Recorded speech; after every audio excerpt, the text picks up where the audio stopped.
He left me in the storm like I was disposable, and that's the night I stopped making excuses and started taking everything back.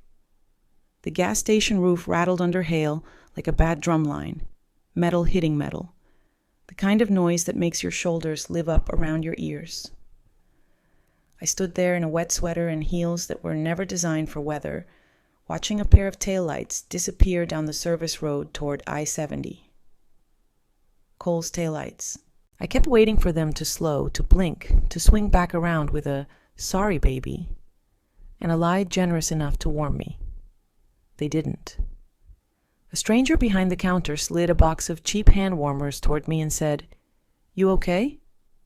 in the tone convenience stores use when they've seen enough nights to know some people are and some people aren't. My phone battery hovered at 8%, then 7%. The app's blue icon opened with the soft confidence of something that expects to comfort you. Our joint account flickered onto the screen like a bad joke. $47.32. I scrolled. 3 withdrawals stacked in a neat line as if arranged for cross-examination. $800, $700, $500, time-stamped inside the window when Cole had said we should talk tonight. As if the conversation had already happened and my part in it was just to stand under fluorescent light and play the audience. The door chimed, and a big man in a dark jacket stepped out of the storm. He shook his shoulders like a dog and scanned the room the way security people do. Quick read, exits, faces, what's off. His eyes caught mine the way seatbelts catch.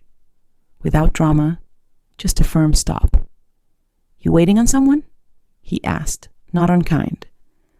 I swallowed the answer in my throat, "My husband," and heard myself say, "Not anymore."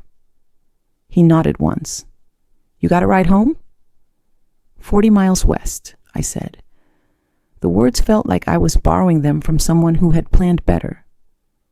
"Lakewood." "I'm Nathan," he said, as if he knew I needed a noun I could trust. "I manage security over at Aspen Ridge Plaza. I can get you to Lakewood if you want. No pressure. You look like you need out of this weather." He paused, then added the most important question anyone asked me all night. "Are you safe?" I looked at the door, then at the burning strip of neon promising lottery money to people who needed less than luck. I thought about how Cole had been speaking to me lately, like I was a piece of furniture that needed rearranging to make the room look right. I thought about the withdrawals. "I am now," I said. Nathan drove a city truck that smelled like coffee and cold air. The heater groaned to life. I warmed my hands over the vents and felt my body register heat like news it was trying to confirm. "You want to file a report?" he asked once we found the highway, wipers working hard. "If someone left you like that, it's not a crime to be cruel," I said. "Maybe it should be." "Sometimes it comes with friends," he said. "Like fraud. Like coercion." The word landed with a factual weight. I turned my phone screen toward him the way you show a mechanic a noise. I think he emptied our account while he was asking me to listen. Nathan whistled under his breath, not impressed, just taking in the pattern. "You got a lawyer?" "Not the kind I need," I said. "Then you should call one," he said. "Tonight." Lakewood was a wet blur of headlights and the long patience of traffic lights that don't care about human drama. Nathan pulled up in front of my townhome, idled, and waited while I keyed the alarm. He didn't ask a lot of questions. He didn't fill silence with advice. He just handed me a card from his wallet, the kind with a number he answers. "Call if you need an escort to the courthouse or if..." He gestured at the house, the street, the dark, anything. Inside, I peeled off the sweater and stood in the entryway until the heat remembered the shape of the rooms. The house had our marriage in its bones. Pictures, a coffee mug from a trip to Moab, a cracked mixing bowl we kept because some broken things keep working. I put my phone on the charger and found my laptop the way you find a flashlight during an outage. I typed "Family Law Lawyer Emergency Jefferson County, Colorado," and stared at names like they were rescue beacons. I clicked Sophia Park because the website had plain, clean sentences that didn't try to be kind when I needed clear. Sophia called me back in 7 minutes. Her voice had that quiet, trained cadence of someone who has stood between storms and the people they flatten. I gave her the short version. She asked 3 precise questions that felt like sutures. When did the withdrawals occur? Do you control any separate accounts? Has he ever restricted your access to transportation or communications? I answered. She didn't or sigh. She said, "We're filing an emergency motion in the morning for temporary possession of the home and to freeze marital assets. Tonight, you are going to screenshot every transaction, forward me the PDF from your bank if you can pull it, and secure documents, tax returns, business filings, anything with a signature. If he shows up, do not engage. Call the police if you feel unsafe. All communication from now on goes through me." Understood? Understood, I said. It felt like the first solid surface my feet had found all day. I moved through the house like a marshal serving orders to rooms, filing cabinet, top drawer, birth certificates, mortgage. The LLC paperwork Cole had asked me to sign just to make the tax stuff easier. I scanned, uploaded, forwarded. The clock climbed toward midnight like it had somewhere to be. I opened the guest room closet and found the brown accordion folder where we had thrown future U.S. documents. Wills we never finished, a landscaping quote, a copy of the prenup that hadn't seemed romantic to discuss. I placed it all on the kitchen island under a lamp, the pages warming under light like they had blood in them. My phone buzzed with a new email from Sophia, a draft motion labeled Emergency Relief, Temporary Orders. The words were dense, but not hostile. They made room for the facts to stand up and introduce themselves. Withdrawals, abandonment, the length of the marriage, my income compared to his, the equity in the house. She'd included a word I hadn't yet let myself say out loud. Dissipation. Taking money that belongs to two and moving it somewhere one can control. I slept in sweatpants on top of the covers with a baseball bat under the bed and the alarm armed. Because tonight wasn't about being brave. It was about surviving to keep my appointment with the morning. When dawn slid up the blinds, it brought an ordinary pale light that felt like it had been hired by the court to make things visible. Nathan followed me to the courthouse in his truck and walked me to the security line like a large, quiet lighthouse. "You got this," he said, and didn't make a speech out of it. Courtrooms disappoint the movies. There's less wood polish, more waiting. Judge Morales took the bench with a face that did not advertise her feelings about anyone's narrative. Sophia briefed our facts in sentences that landed with efficient thuds. Opposing counsel, a man with good hair and a watch that oversaw its time, claimed misunderstanding. "My client believed the funds he moved were from his separate business account," he said, as if belief could be retrofitted as legality. "Do we have the transaction IDs?" the judge asked. Sophia handed them up. The judge scanned, looked at me, then at the stack of exhibits that identified our life in bank language. "Miss Reed," she said, "you will have temporary exclusive use of the home. Mr. Bennett will not remove or liquidate marital assets. The court orders a freeze on joint accounts pending an accounting. We'll set a status in 2 weeks." Her gavel didn't bang. She just wrote, and the sound of the pen drew a line I could stand on. The hallway outside smelled like burned coffee and copier paper. I exhaled the way people do when a weight hasn't left, but it has agreed to stop pressing down for a minute. Sophia handed me a printed copy of the order. "Keep this on you," she said. "If he shows up, you have something more persuasive than a feeling." On the drive home, my phone rang. "Ava," Cole's voice said with a false softness that used to work on me. "We need to talk without lawyers.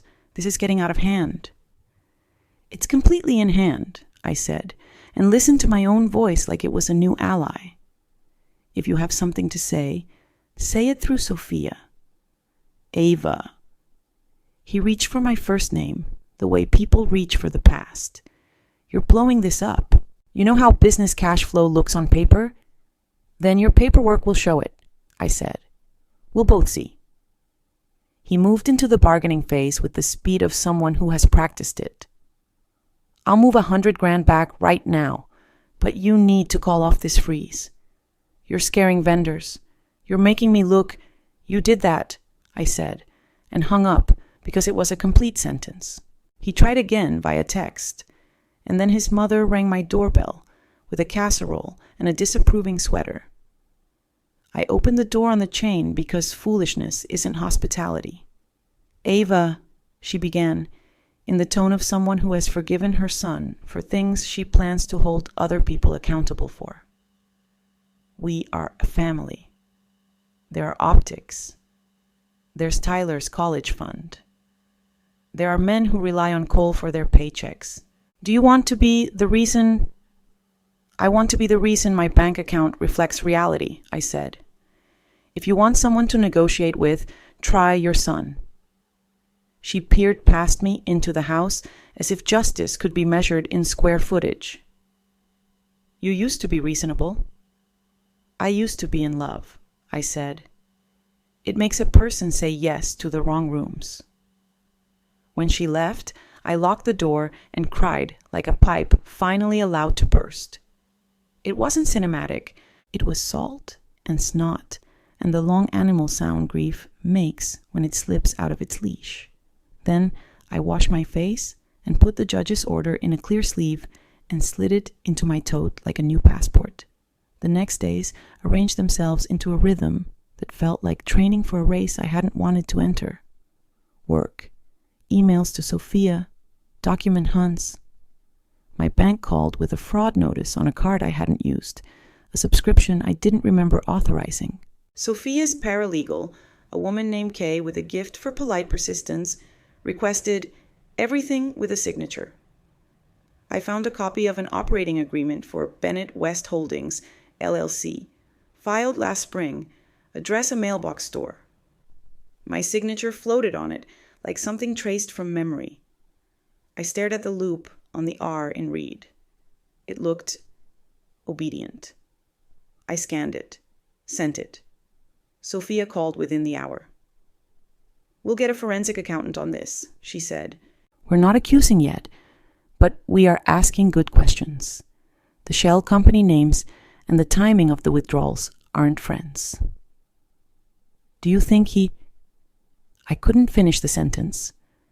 There's a part of the brain that guards the threshold of what you're willing to believe about people you married. I think facts are patient, she said. And they're beginning to line up. Nathan stopped by with a new deadbolt and installed it without turning it into a favor I couldn't repay. He showed me how to flip the latch with one finger in the dark. He drank a glass of water at my kitchen counter and asked about my day the way people do when they're not bargaining for anything. I used to think the worst part of a storm was the thunder, I told him. Turns out it's the planning that happens before the rain. Rain's honest, he said. People aren't always. At the case management conference, opposing counsel came with a settlement offer he delivered with the pride of someone unveiling a mid-priced car. $200,000 and a non-disclosure, walk away clean, no more noise. I looked at Sophia. She did not laugh, because professionals don't, but her eyebrows achieved what sarcasm says in other rooms. Full disclosure first, she said. Then we talk. If your client has nothing to hide, sunlight won't hurt him. We're not dragging my client through a fishing expedition, he said. Fishing is random, Sophia said. This is a map. The forensic accountant, a woman named Ortiz with hands that spoke Excel as a first language, sat with me at a conference table and drew a web on a legal pad. Bennett West Holdings linked to Ridge & Row Partners, LLC, which owned a small slice of a real estate trust in Arizona, which had a transfer to a bank in Grand Cayman that looked like a tourist brochure had learned to launder verbs. We'll confirm, Ortiz said calmly. We're not there yet, but these lines are not straight. At home, I opened the closet in the hallway and pulled down the gallon of paint we had bought but never used, because indecision is a decorator when you're tired. Hunter Green, the label said, like a promise cut from cloth. I carried it to the front door and ran one stripe of color down the middle of the old beige. It dried into a confidence I recognized, deeper than cheerful, less forgiving than pretty. I stood with the brush in my hand and felt the old house shift under my feet so slightly I might have imagined it, like a ship adjusting to a new weight distribution. The next morning, Kay emailed a scanned copy of a consent to transfer I supposedly signed, authorizing funds from a joint investment account to Bennett West Holdings. The signature was mine if my hand had been taught by a stranger. The date aligned with a week I'd been at a conference in Dallas. I printed it and laid it next to 3 other versions of my name from the mortgage, a car title, a passport. The R loop. Again, cooperative, rounder than I make it when I'm not trying to please. We filed a motion to compel full disclosure and to appoint a neutral to review the books. Opposing counsel objected with the dramatic affront of a man defending a saint. The court set a hearing. I ironed a blouse I didn't hate and put on flats that said I intended to stand. In the days before the hearing, Cole texted a picture of a sunset from someone's patio I didn't recognize, as if beauty could rebrand him. "We made good times," he wrote. "Let's not burn this down." I typed and erased 3 replies. I ended with, "I'm not burning anything. I'm building a door." He didn't answer. That felt like a first. On the morning of the forensic hearing, the hallway outside courtroom 5B filled with humans and paper and the smell of anxiety stabilized by caffeine. Ortiz stood with us, legal pad under her arm, eye steady.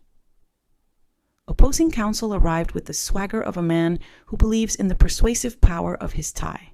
Cole avoided my eyes, and then, impulsively, didn't. For a second, his face showed me something I used to call the boy in him. Then it learned, again, to be stone. Judge Morales took the bench and requested an accounting like a surgeon requests a scalpel. Ortiz testified in plain English about line items and timing and why some numbers don't behave like others.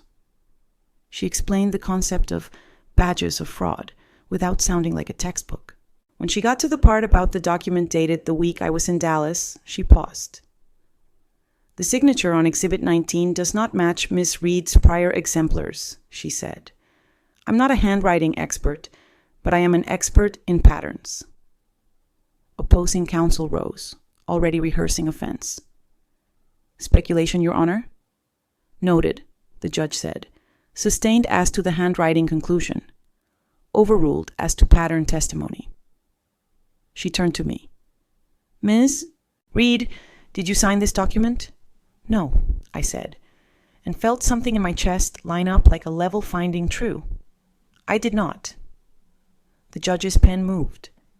Somewhere far away, the building's HVAC sighed, and people shuffled their stress into new positions. I took a breath that reached all the way to my feet. In that instant, under a bank of fluorescent lights that didn't care about poetry, I understood something simple. The story had stopped being about the weather a long time ago. It was about the paper. The hearing adjourned for lunch, which is a ridiculous sentence for a day when your life is being sorted into columns, but even justice has blood sugar.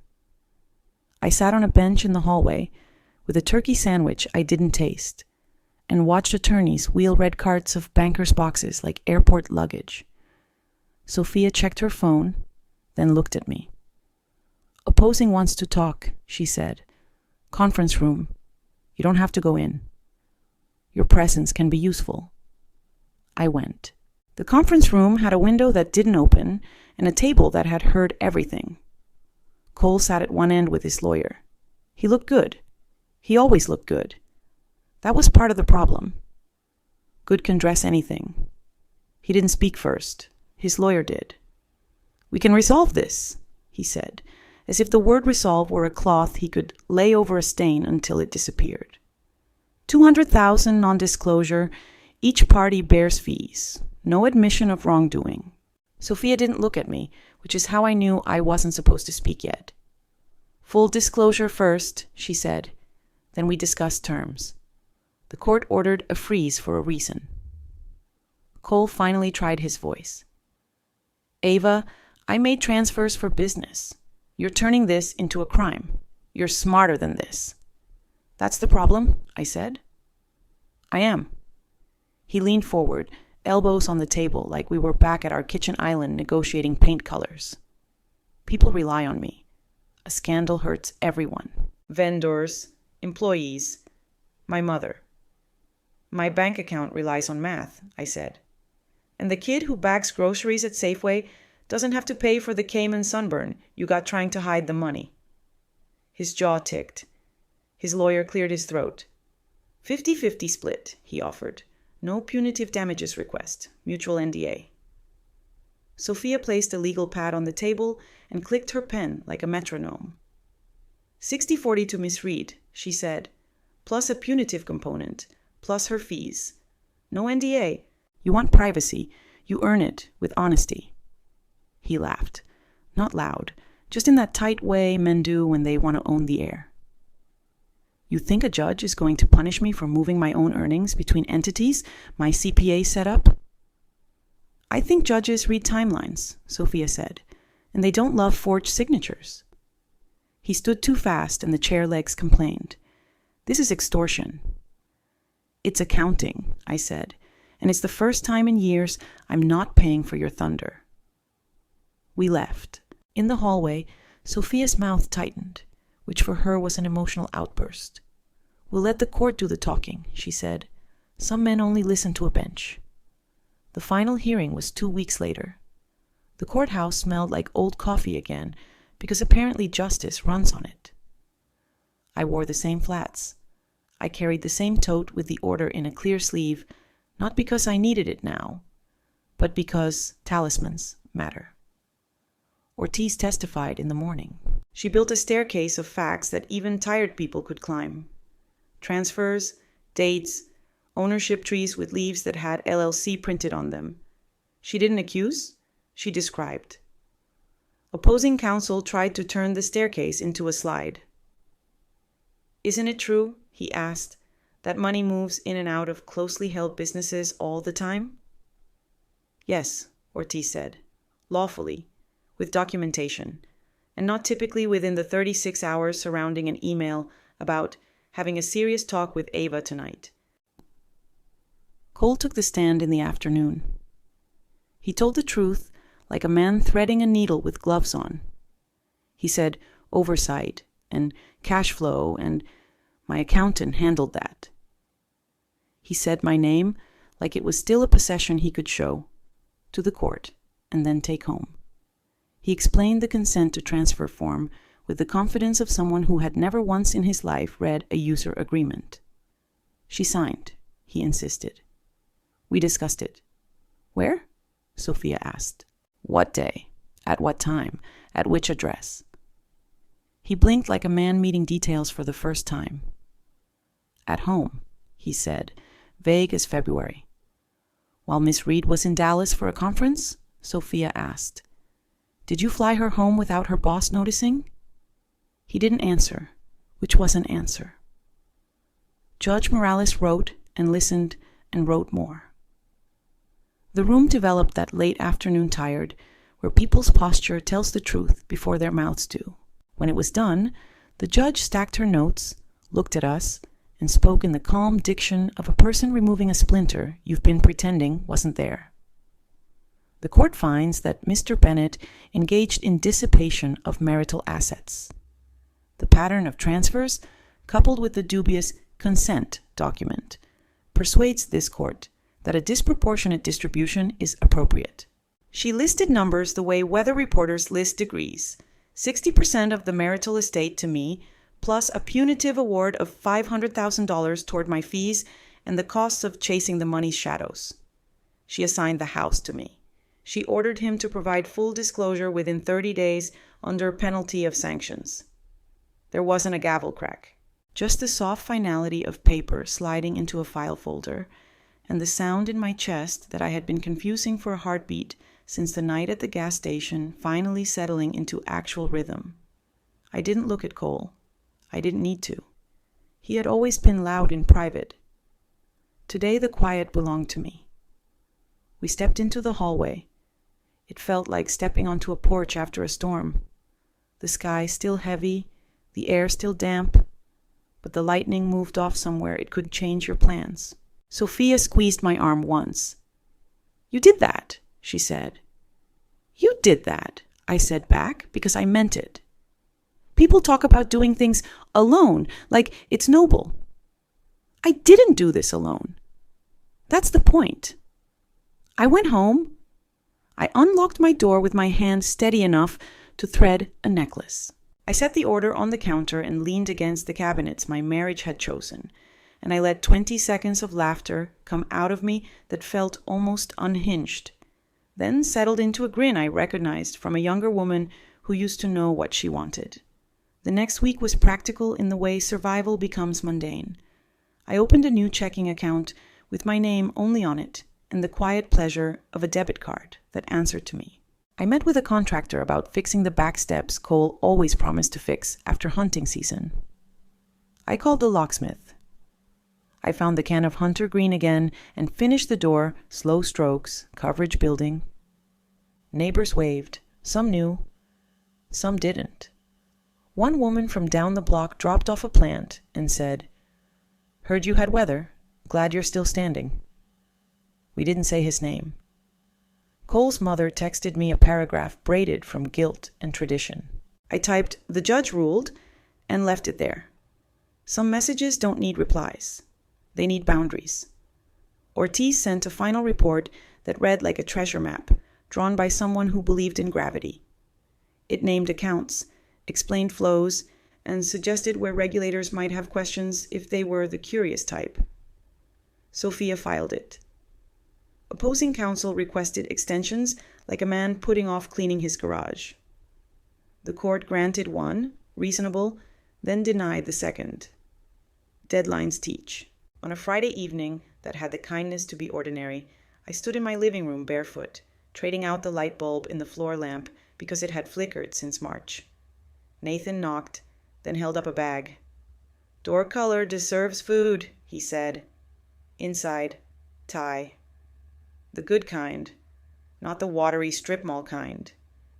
We ate at my coffee table like kids watching a game. He asked questions that didn't reach for the parts of me I wasn't ready to hand out like samples. He told me about a woman at the mall who had lost her keys and then cried when he found them because they were more than keys that week. We didn't solve anything. That felt like a luxury. After he left, I opened my laptop and a blank document and wrote Project Rainlight at the top because I've learned that names build rooms to walk into. The idea wasn't charity, it was scaffolding, an intake checklist for women and men who have just discovered their bank apps don't love them back. A directory of the family law attorneys who answer the phone at night. A printable list titled Things to Screenshot. A script for calling your bank that uses words like freeze, fraud department, and document ID, so you don't have to chase language while you're chasing your heartbeat. A section called Safety in bold that explains how to leave if you need to and how to stay if that's safer for now. I bought a web domain with money that had my name on it. I built a single-page site with clear sentences Sophia would approve of. I emailed Ortiz to ask if she'd be willing to record a 3-minute video that explains what a forensic accountant actually does without scaring people who are already on fire. She said yes. I emailed Nathan asking if he could write 6 lines about evaluating risk in parking lots and at home. He wrote 12 and cut them to 6 himself. The first email came in a week later from a woman with a free account and a subject line that said, "I think I'm not crazy." She listed numbers and incidents and phrases that made my stomach feel that old elevator drop. He said I wasn't pulling my weight. He handles the business accounts. I signed something at the kitchen counter. I was making dinner. I wrote back with a template and a list and the name of a lawyer in her state 3 time zones away. She replied, "Thank you." And then, 5 minutes later, I can breathe. I sat on my stairs with my laptop and cried a better kind of cry. Cole filed, predictably, a motion to reconsider. The court, predictably, denied it with a sentence so clean you could eat off it.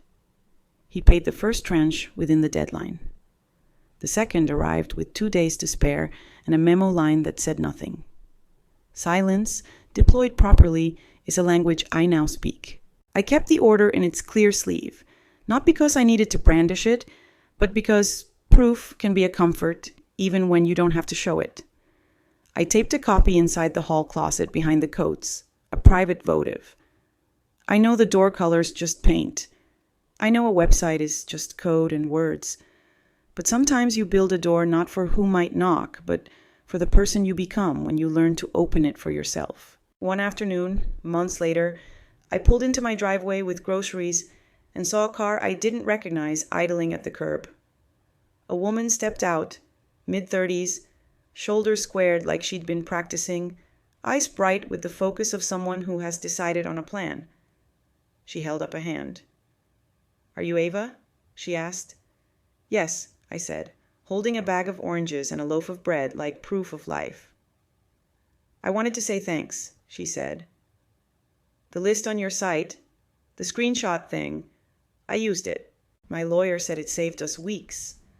She exhaled a laugh that had edges and light both. "I painted my door blue," she added, like she was confessing a crime. "Good," I said. "I have 2 gallons of green if you ever change your mind." She smiled, waved, drove away. I went inside, put the bread on the counter, and realized my hands had stopped shaking. The house was quiet, and it wasn't the old kind this time. It wasn't the kind that judged you. It was the kind you earn. Sometimes I see a truck with a rack of ladders and my brain wants to make it a memory. Sometimes I smell rain on hot asphalt and my body thinks it's the gas station again. But then I open the door I chose and I remember, the storm is honest. It tells you what it is. It's the planning in the quiet that hurts. So I plan back. I keep a folder named Proof on my desktop like a stubborn little altar to reality. I keep Sophia's card and Nathan's number pinned inside the junk drawer like people used to keep recipes. I keep the plant from my neighbor alive with the kind of care I used to save for emergencies. And when I water it, I touch the leaves and think, this is how normal feels when it remembers you. On the anniversary of the hearing, I made a cake. Not a statement cake. A sheet cake with too much frosting. I invited exactly 3 people who had earned it. Sophia, who doesn't come to parties because she's busy making sure other people get to have them. Ortiz, who showed up in a denim jacket and brought a bottle of something celebratory because numbers can toast too. And Nathan, who stood on my porch for a beat like he was checking the weather on a day that had already promised sun. We ate cake. We told the kind of jokes that only people who've read transcripts can make. When they left, I washed the plates and put them in the rack and turned off the kitchen light with a small satisfaction that didn't need witnesses. Before bed, I opened the Project Rainlight inbox. 3 new messages. One subject line said, "I left tonight." Another said, "Bank said yes to freeze." The third was just a single word. Help. I answered each one the way Sophia had answered me. Plain, clear, with the kind of steadiness you can borrow until you make your own. In the morning, the door was still green. The sky was clean. I walked out, locked up, and the click of the lock sounded like a metronome for a life that keeps time on purpose. I put on sunglasses against the Colorado glare and thought, without drama, without oath, without the need to be heard, I am not disposable. I never was. And that's what I took back.